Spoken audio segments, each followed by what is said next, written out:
Hello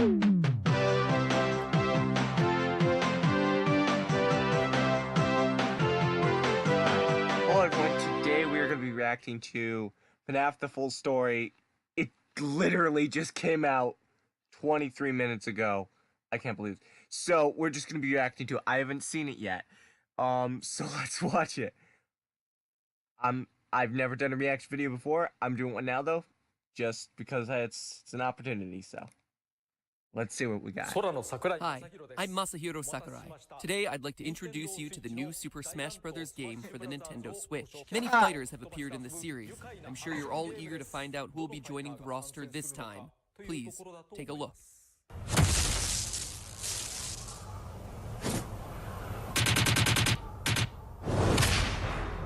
Everyone!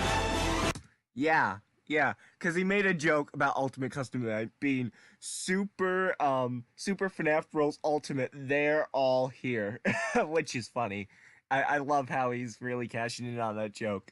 Because it's funny that there are two games that they're all here that are both coming out this same year. I mean, Ultimate Custom Night is already out, and Super Smash Bros. Ultimate isn't out yet, but, you know. And I'm a big Nintendo fan, too, as well as a big FNaF fan. So, you know, I love that crossover.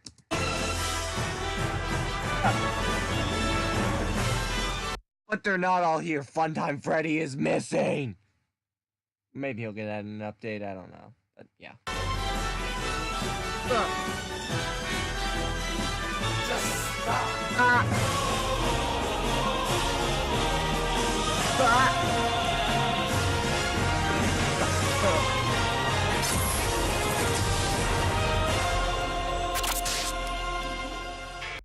It's hilarious. I love it.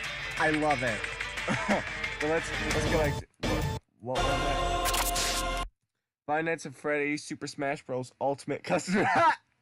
I love that. Oh, that's hilarious. That's hilarious. Oh, love it. Love Matt.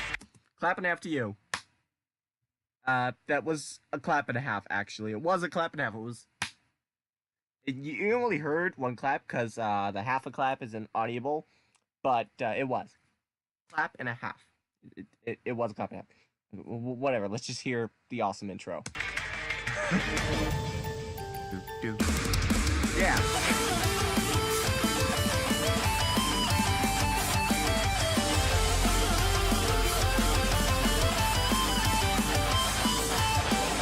Hello, Internet. Welcome to Game Theory, the William Afton of YouTube. I always come back. Love it. So here's something crazy. You know how every FNaF game tends to have 5 main nights, a bonus 6th night that gets you more lore hints, and then a challenge mode 7th night where you customize all the animatronics? Well, look at the games. We have 5 main games bearing Oh man, that is awesome. the 5 Nights title, a bonus 6th game that was mostly for lore, and now a 7th standalone release where you customize the animatronics. The game releases directly mirror the gameplay. Either Scott is a mad genius, or I'm thinking about things way too hard. You try to read into every little thing and find meaning in everything anyone says, you'll just drive yourself crazy. I heard you last time, Mr. Hippo. But guess what, you Barney reject? Reading into every little thing is the only way to have this series make any sort of sense whatsoever. Case in point, today's episode. With the final novel out and Ultimate Custom Night picked to shreds, it finally feels like the story of FNaF is at its end. Or at least the Afton storyline is at its end. The series will probably come back to tell another story in the same universe later. I mean, it's exactly what Scott did with FNaF 4, the quote-unquote final chapter, of the original FNaF story. I see what you did there, Scotty. It's the final chapter of the original story. But oh no, friends, he wasn't done. He even ended that teaser with a question mark if you brighten that screen up enough. Man, Scott, you really wanted to leave the door open for more games in the series, didn't you? Yeah, I didn't even know that. You were milking it more than I was. Or, I guess we're both milkmaids at the teat of Freddy Fazcow. Anyway, as they say in FNaF... Ocarina of Time reference, I love that. I mean, I didn't get the, what he said. That was clearly a reference to something. I didn't get what he said, but the visuals were Ocarina of Time. FNaF World, the pieces are in place for us. So it's time to take one final step back and put every single one of those pieces together. For the second time. Anyone remember the grand final theory? Anyone? But that's fun. It's nice when he does stuff like this. It's great, especially for people who are just getting into the series. To this, my I'm not just getting into the series anymore, but I was at the time. I mean, I was a FNaF hater up until after the release of FNaF 6. So, actually, like, the grand final theory was really good for me to watch it, So, it's a good thing to kind of get a good look at kind of what a lot of the story is. But I'm curious what he's going to say this time. Well, what's going to be the same, what's going to be different, so. final timeline for the final FNaF game. Though, let me save you some work. If you brighten the image you see on screen right now, you'll see that there's a question mark there, since, I always come back.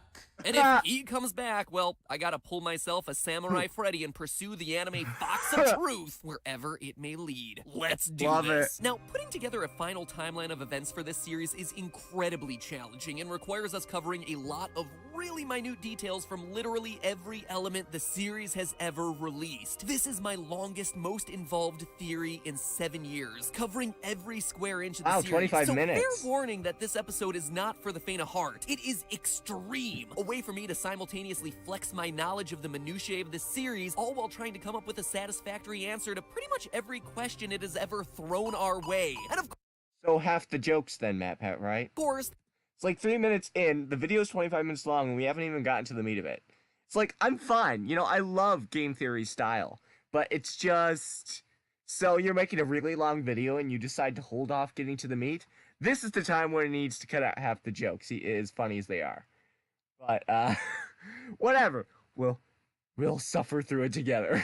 there are some questions that don't have clean answers, which I'll be calling out for you as I go. So for those of you who want to Obviously. take the challenge and attempt a timeline on your own, let me first explain my thought process. As I was writing this episode, there are 3 hard and fast rules that I applied. First, Alright. it's important to note that I put greater emphasis on information that was released more recently in the series. While, yes, everything in the series is important, by FNaF 4 and even more so Sister Location, we can assume that Scott had a complete picture of the story in his mind. It's easy to forget that FNaF 1 was going to be Scott's final game after years of trying to be a game designer and hitting dead ends. Do you really think that he imagined a lore so deep that it would cover 8 games, 5 books, and countless teasers?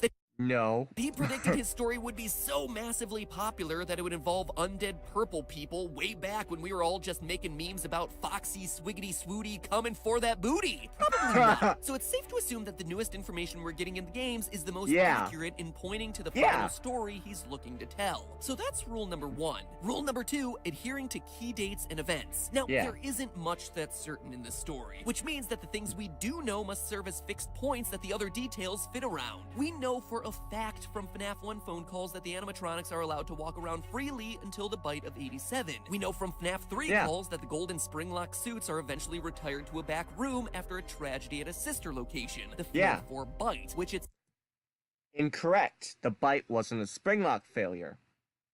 It wasn't even in suit mode. However, I will state my little mini theory that the springlock failures actually happened immediately during the events of FNaF 4, because we see him walking around in the suits before, but then here they're both in suit mode. I mean in animatronic mode rather. They're not in, neither of them are in suit mode. They're both in animatronic mode, and I actually think the event might have even happened, and maybe the Crying Child saw it. That's why he was locked in the supply closet. So that's kind of my thoughts on that. But whatever, it happened at about that time, so it's close enough. itself takes place in I mean, it's a little bit of a important detail, and yeah, it did also take place in 1983. So exactly when it happened, I mean, it's kind of an important detail. I don't think it's that big of a deal that's really going to affect the overall theory, though. 1983. FNaF 3 also tells us that at some point William Afton tries to dismantle the robots, whose spirits rebel, causing him to become Springtrap, eventually getting himself sealed up behind a wall until the workers at Fazbear Fright discover his body and set him loose again. Details like those have to be our guideposts if we're having any hopes of getting anywhere in the story. And lastly, rule number 3, realizing that this isn't just a simple linear timeline. It's clearly established in the games that multiple Fazbear locations exist at the same time, and that the events in one affect what happens in other locations. Oh, well, yeah, of course.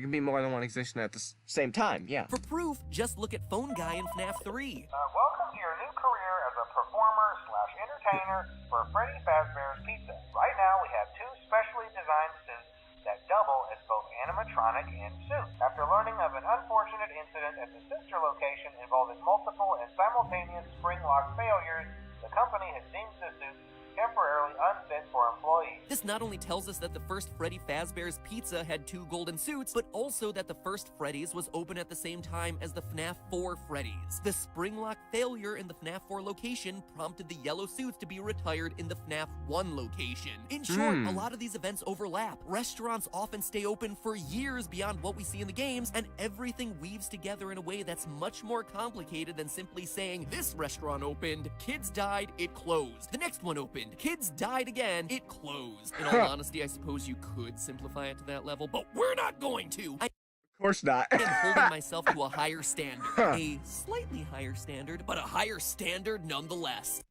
Love that. So with those 3 logical rules in place, let's get analyzing. To begin, we have to identify who William's first victim was. Now, I've covered FNAF a lot, but in all my theories, one thing has remained consistent since FNAF 2, that the puppet was first. Henry's daughter. She is the character who gives life to all the other animatronics, so it would just... If I know his setup, he's gonna say it's not. And, you know, that might be correct. She might not have been. I mean, why would you start off by killing your best friend's daughter? That doesn't quite fit in. So it might not be his first victim. Or it might be just trying to prove to himself that he can do it. Maybe he tried to kill people before, but he couldn't bring himself to. I don't know. But, yeah. But he's probably going to say she's not. That's my guess. And also because Withered Chica, one of her lines in, Ultimate Custom Night is, I was the first, I see everything. I saw the live streams, so, like, I was the first I saw all, so I'm sure he's gonna go into that. But yeah.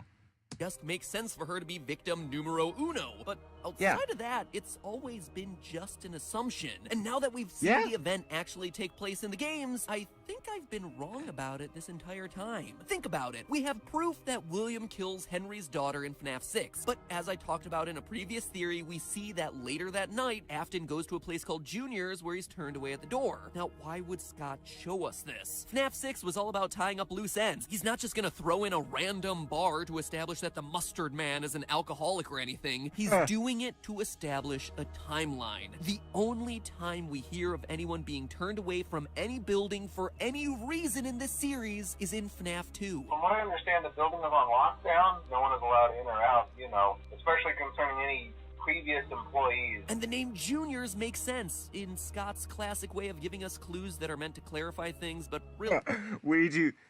We do not serve murderers. I love that. They just end up confusing all of us. Remember, FNAF 2's location is the grand reopening, a second Freddy Fazbear's Pizzeria location, a junior location, if you will. And lastly, to further solidify the puppet coming later in the timeline, remember why Freddy's closed in the first place. It wasn't due to murders or animatronics going haywire. According to the FNAF 1 newspapers, people just got weirded out by a place where kids disappeared. Quote, after a long struggle to stay in business after the tragedy that took place there many years ago, Freddy Fazbear's Pizza has announced that it'll close by year's end, end quote. This all means that the missing children's incident where 5 kids go missing at a Freddy Fazbear's Pizza must be the first event of the timeline. William Afton uses the Spring Bonnie suit to lure 5 kids to the back employees-only safe rooms that we hear about in FNAF 3, hiding their dead bodies in the animatronic suits. We can even figure out the order of who was killed when based on clues hidden in Ultimate Custom Night. We know with 100% certainty that Chica was first based on one of her death lines. I was the first. I have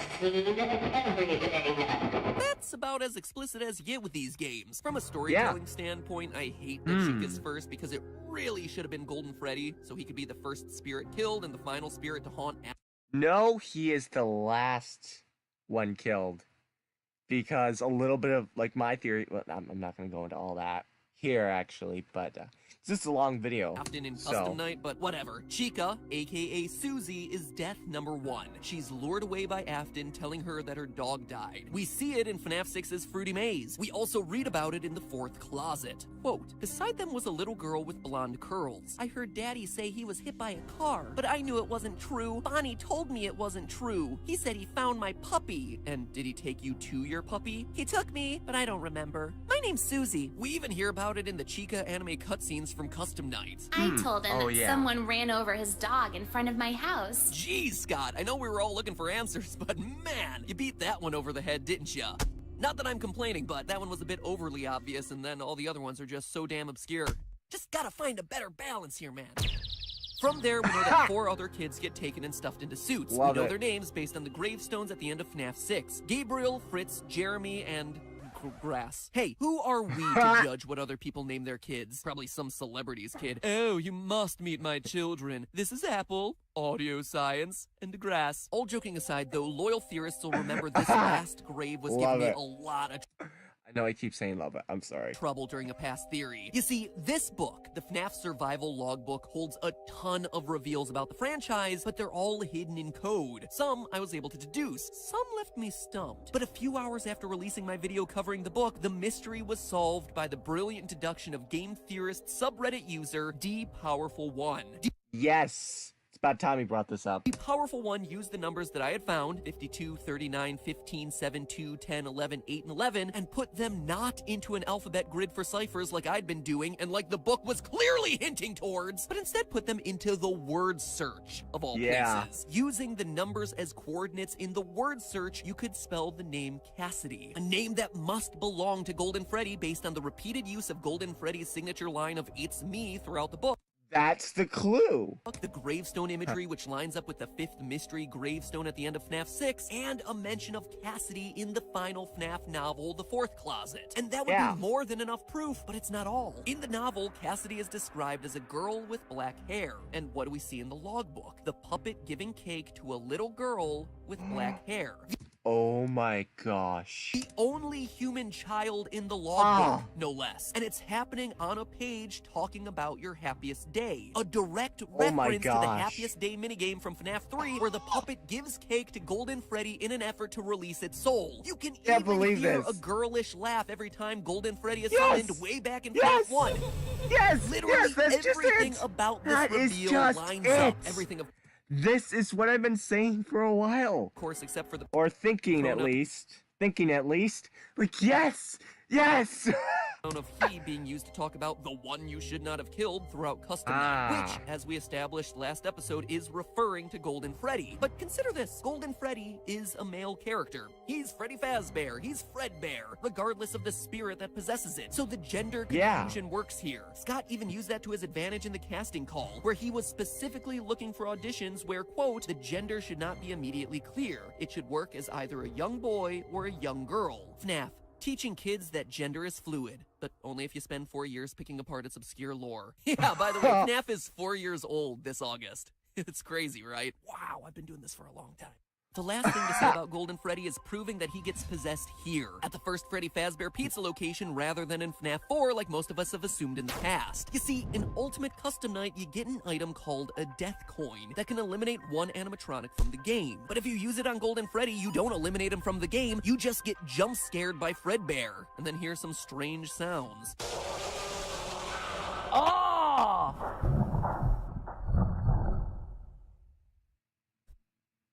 Huh. It almost sounds like Fredbear is underwater, which we all know is going to be terrible for those spring locks. Anyway, I played around with those audio files and got him to hear.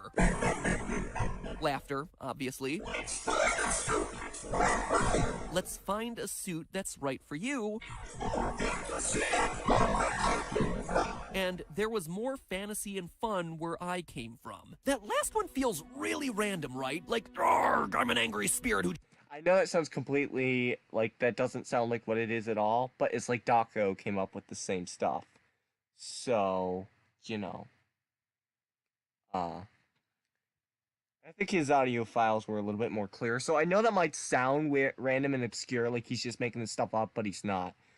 He might have literally just taken it from Daco. I don't know.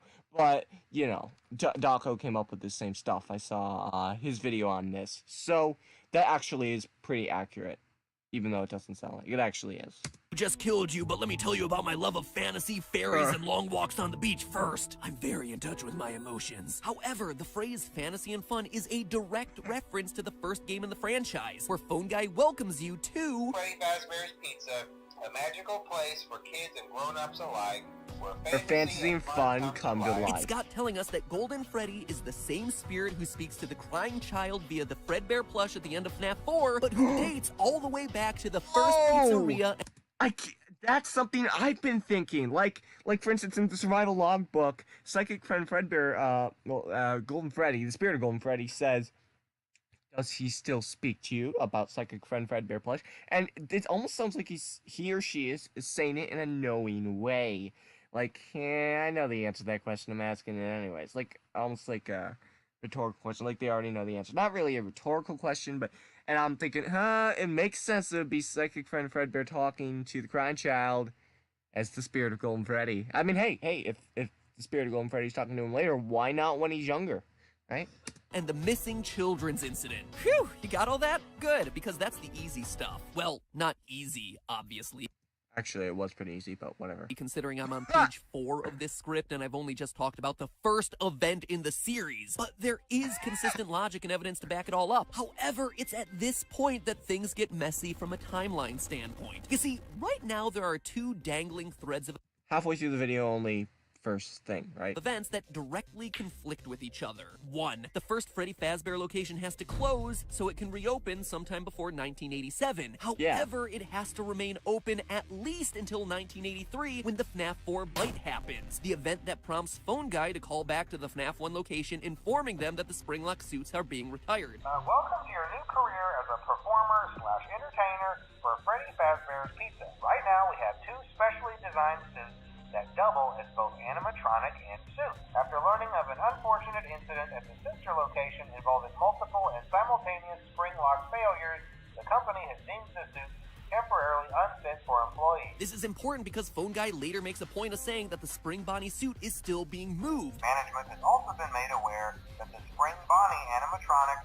has been noticeably moved, which implies that Afton is still using it to kill kids, aka the missing children's incident is still going on even after the bite of 1983. That would all be fine except for point number 2. According to Hand Unit and Sister Location, Circus Baby's Pizza World is opened after Freddy Fazbear's is closed. Due to the massive success and even more so the unfortunate closing of Freddy Fazbear's Pizza, it was clear that the stage was set, no pun intended, for another contender in children's entertainment. Again, this wouldn't be a problem if it wasn't for the empty girl's bedroom that we see in FNaF 4. As we established in a previous episode using the FNaF survival logbook, the crying child is Michael Afton, which would make this his sister's room, Elizabeth Afton, the girl who gets herself clawed and goes on to possess Baby on the opening day of Baby's Pizzeria. That's why she's missing and why her room is empty. But that can't happen if Freddy's is still open, and Freddy's can't be closed until the bite of 83 causes the spring locks to be retired so that Phone Guy can make his call. You see the problem there? Do you understand why creating a timeline of all this stuff is so darn complicated? Anyway, to move forward, we have to apply rule number 1 that I talked about earlier and throw out some of the Phone Guy information in order for the events to work. Freddy Fazbear's first location closes in the aftermath of the missing children's incident. With no pizzeria to serve as his murder den, Afton tries to launch a new restaurant, Circus Baby's Pizza World. It's important to note that this is an actual restaurant and not the underground rental service you see in Sister Location. Yes. We'll get to that one much later. Based on the name, we can be confident that this place has a clown aesthetic, which makes it likely that all the animatronics who don't fit into the Freddy Fazbear series of restaurants were made specifically for this place. The Mini-Renas, Balloon Boy, JJ, Dee Dee, and of course, the star attraction, Baby. Notice how they all even look alike. However, on day 1 of the restaurant opening, Elizabeth, Afton's daughter, finds herself alone with Baby and gets herself clawed. We know that This is what happens when you leave it to somebody else. Sorry. I just thought of that line from I Can't Fix You. closed on day 1, both from Baby's story and Sister Location. Did you know that I was on stage once? It wasn't for very long.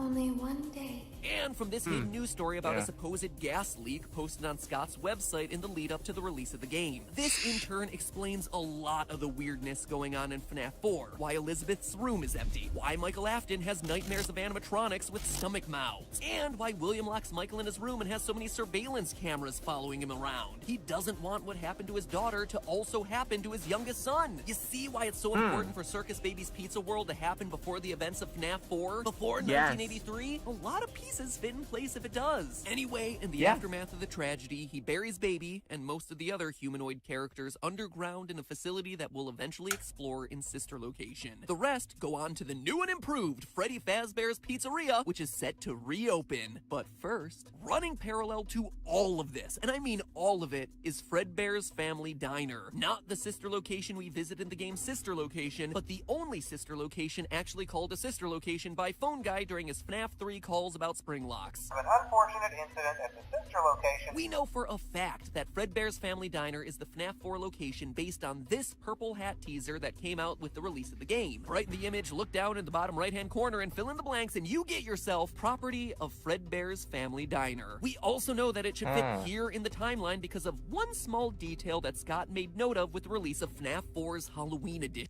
So it is Fredbear's Family Diner. Okay. Okay, but it could have been bought out and then just kind of used as sort of a side location. While Nightmare Puppet and Nightmare Mangle weren't canon, he made it clear that Nightmare Balloon Boy was. Now, if I'm right about Circus Baby's Pizza World and the red-cheeked design of its characters, then the crying child would have come across Balloon Boy. He existed at this point in the timeline. But because wow, you exist. I like that reference. Mangle don't I haven't even played Baldi, but I get the reference. It's funny. Don't exist until the FNaF 2 location, neither of them would be appearing in his nightmares. Therefore, not canon. Therefore, the timeline continues to make sense. So at this point, we know how the story goes. William is working there as what appears to be a suit technician. Michael Afton, aka the Crying Child, has witnessed his friends. Oh, so he doesn't own it. That would make sense then. He doesn't own the Fredbear Family Diner, but he does own the Freddy Fazbear's Pizza. Okay. Like, he doesn't completely own that one. That would make sense. And maybe even his sister get killed. I mean, he's even locked in the supply closet with what appears to be the body of Golden Freddy. Safety is top priority at Freddy Fazbear's Pizza, which is why the classic suits are being retired to an appropriate location while being looked at by our technician. At the end of the week, at his birthday party, he gets shoved into Fredbear's mouth by his brother, and crunch! He dead, son! The spirits of his dead friends, all 5 of them, remind them that they're still here for him, and the whole incident goes down in history as the bite of 83, based on both the TV Easter egg in FNaF 4 and the code in Sister Location's secret room. Yes. But again, it's here that we hit another little wrinkle. You see, in the FNaF survival logbook, it asks Michael whether his favorite ride was the carousel, a feature that was only present in the FNaF 2 restaurant. This also coincides with my hypothesis earlier about the Midnight Motorist minigame and Juniors being another name for Freddy's version 2. It would make sense that that place that he's going to is indeed him running out to the new Freddy Fazbear's location. But we know Michael gets bit in 1983 and that the FNaF 2 location is open in 1987 based on the paychecks you see in the game. Fortunately, though, there's an elegant solution this time. The FNaF 2 location is just open earlier than we thought. Remember, Fredbear's Family Diner being open doesn't preclude a new Freddy's location from also being open at the same time. The new and improved Freddy Fazbear's Pizzeria is just open earlier than we all thought, at least as early as 1983, and continuing through 1987 when a new series of murders happens and the bite of 87 gets it closed down. This all allows Michael to visit that place again, have the carousel be his favorite, but still die in 1983. Because William doesn't want to lose another child, especially since he's in his own killing spree, he puts security cameras everywhere and uses the illusion sound discs first introduced in the Twisted Tales novel to scare Michael away from the restaurant. That's what he means by he'll be sorry when he gets back. William is intentionally locking him in his room, giving him nightmares, hence why Michael is so scared by the time we see him in FNaF 4. Additionally, Ultimate Custom Night proves that the nightmare animatronics are just that, nightmares, illusions. This time, there is more than an illusion to fear. Ooh, the word illusion, that's... I am given flesh to be your tormentor. Both these lines indicate that before, they were just an illusion, they had no flesh. But now, in the latest game, they are real. So contrary to popular belief, these things were never real animatronics. Just a glorified way for William to keep his son away from his murder locations. Except, obviously, it didn't work. Despite his best, well, maybe not his best, but definitely his most stalkerish efforts, Michael gets crunched and dies. A fact that becomes very problematic for the timeline, considering that Michael Afton clearly survives till the end of the games. We see him in Sister Location. We watch him get scooped. We hear about him burning in FNaF 6. How is all of that possible if he's already dead? Surprisingly, there is a way to solve it, and I have the evidence to prove it, but sadly, it'll have to wait until next time. Whoa! This ended up being a 12-page script, which there's no way that we can do all in 1 week. So in the words of Dee Dee, of how course. unfortunate, how unfortunate. This is a thing I hate to do, but the rest has to go in a part 2. Anyway, don't worry, we'll get it out as fast as possible. Knew It's it. already written. Just Actually, that's a part 3, but whatever. need to divide this up for editing purposes. In the meantime, though, make sure you jump scare that subscribe button to, well, who knows what it does at this point, but it makes me feel good about the effort I put into this video, which is really nice, so make me feel good. It also improves the likelihood that you're gonna see the conclusion of this episode, which is even better. And in the meantime, if you missed my last FNaF theories, well, watch the ones from FNaF 6, linked on screen right now. You'll need them to really understand part 2 of this theory when we get into the more recent events. Now, if you'll excuse me, remember, that's just a theory. A game theory. I love using that I've gotta image. go roll into recording part 2 right now, so I'm gonna go do that. Yeehaw! Final FNaF theories. Anyway, now that we've spent an entire episode chronicling the fictional deaths of 10 to 12... Oh, no, I forgot the puppets. So that brings it up to a baker's dozen of 13. Now that we've accounted for all those children's heinous murders, let's talk about security. No, really, as it turns out, you don't need a human-sized security puppet wandering around your house to keep you safe. But you could probably use a VPN. They're smaller, they require less maintenance, and they are like 100% less murdery. Conveniently, the sponsor for today's episode is NordVPN, which, if you've never used a VPN before, is a great place to start. I don't even know what I've talked about VPN online means. security and VPNs in a lot of other episodes. From the whole Watch Underscore Dog series to a full episode of Game Lab where I hung out with real-world hackers. If you haven't seen those, you should probably check them out because they're what started my interest in using VPNs to begin with. Before that, I didn't really even know what a VPN was. But the short story about them is that they're a program that redirects all the data that comes in and out of your computer from the internet, thereby making it a lot harder for someone to hack you or for other malicious stuff to happen to your devices. It's basically like your own personal internet filter. And there are two things that I like a lot better about Nord than other VPNs because, like I said, after those Watch Underscore Dogs episodes, I tried a bunch. First, Nord allows you to connect 6 devices with just one subscription, meaning that you don't have to feel wonky about connecting to public Wi-Fi anymore, whether it's using your So, computer do we have to or watch your through the phone. Not really. advertisement? I just really like fast food and the internet, and the combination of both those things, okay? Second, the Theorist team and I actually tested Nord's connection speeds relative to other VPNs that we've tried in the past, and objectively, it's way faster. As you can imagine, I go through a heck of a lot of internets working on these episodes, so to me, that was the single most important thing about a VPN. So if you've been worried about connecting to a sketchy Wi-Fi network somewhere, if you have roommates who are fast and loose with your home internet password, or you just want a little bit more protection for all your personal information, get yourself some peace of mind and check out Nord. There's a link to them down in the Okay, description. that's enough watching an advertisement. Okay, so that was interesting. Gonna hit the like, of course. I'm looking forward to that next theory. So that's cool. Can't wait for it. So, yeah, thanks for watching. Make sure to like this video, just like I did on, FNaF The Final Timeline. Sort of. Probably not completely. But yeah. And this was just uploaded, like, you know, not very long ago. Really quickly. So yeah, that's just that theory video, and so yeah, make sure to like, just like make sure to hit that like button, just like I did. Make sure to you're subscribed to my channel, hit that notification bell, just like I am with this one, and check out the original video down in the description below. It will be there. So thanks for watching, and goodbye.